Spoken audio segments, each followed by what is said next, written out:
कहानी की शुरुआत एक छोटे से गांव रामपुर से होती है। ये गांव बहुत ही शांतिपूर्ण और प्राकृतिक सौंदर्य से भरपूर था।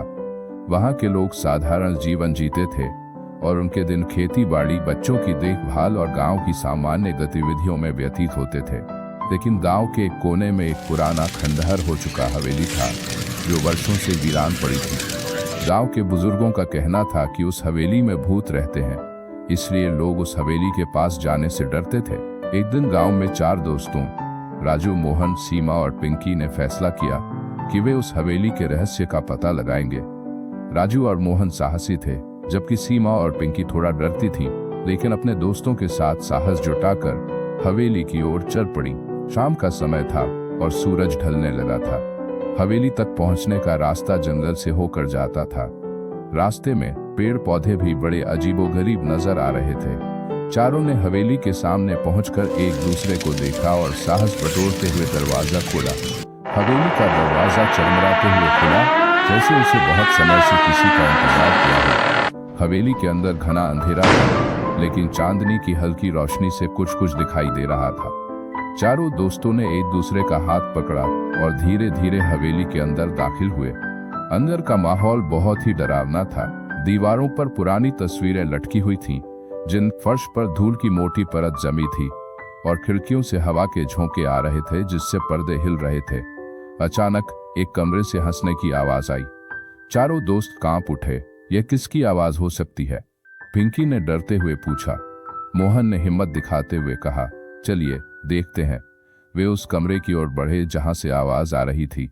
कमरे के अंदर पहुंचते ही उन्होंने देखा कि एक पुरानी तिपाई पर एक लालटेन जल रही थी और उसके सामने 3 भूत बैठे थे। भूतों ने जैसे ही उन्हें देखा, वे मुस्कुराने लगे, लेकिन यह मुस्कान डरावनी नहीं बल्कि सजीव और मित्रवत लग रही थी। राजू ने डरते हुए पूछा, तुम कौन हो और यहाँ क्या कर रहे हो? भूतों में से एक, जिसका नाम गोपी था, बोला, डरो मत, हम तुम्हें कोई नुकसान नहीं पहुंचाएंगे।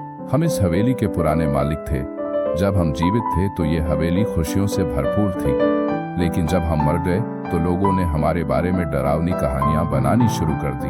अब कोई यहाँ नहीं आता और हम अकेले पड़ गए हैं। मोहन ने पूछा, तो तुम लोग यहाँ से क्यों नहीं जाते? गोपी ने जवाब दिया, हम चाहकर भी यहाँ से नहीं जा सकते। ये हवेली हमारी यादों से जुड़ी हुई है, लेकिन अब हम चाहते हैं कि लोग हमें समझें और इस हवेली को फिर से जीवन दें। सीमा ने सहानुभूति जताते हुए कहा, लेकिन आप तो भूत हैं, लोग आपसे डरते हैं। दूसरा भूत, जिसका नाम बिन्नी था, बोला, यह सच है कि हम भूत हैं, लेकिन हम बुरे नहीं हैं। लोग हमें इसलिए नहीं समझ पाते क्योंकि वे हमारे बारे में गलत धारणा बना लेते हैं। अगर वे हमारे साथ समय बिताएं तो वे समझ जाएंगे कि हम भी कभी उनके जैसे ही इंसान थे। चारों दोस्तों ने आपस में विचार विमर्श किया और तय किया कि वे गांव वालों को भूतों की असलियत बताएंगे। अगले दिन वे गांव के सरपंच और अन्य लोगों को हवेली तक लेकर गए। शुरुआत में लोग डर रहे थे, लेकिन दोस्तों ने उन्हें समझाया और भूतों से मिलवाया। धीरे धीरे गांव के लोग भूतों से मिलने लगे और उनकी कहानियां सुनने लगे।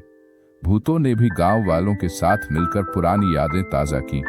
हवेली की मरम्मत की गई और उसे गांव के बच्चों के खेलने और पढ़ाई के लिए खोल दिया गया।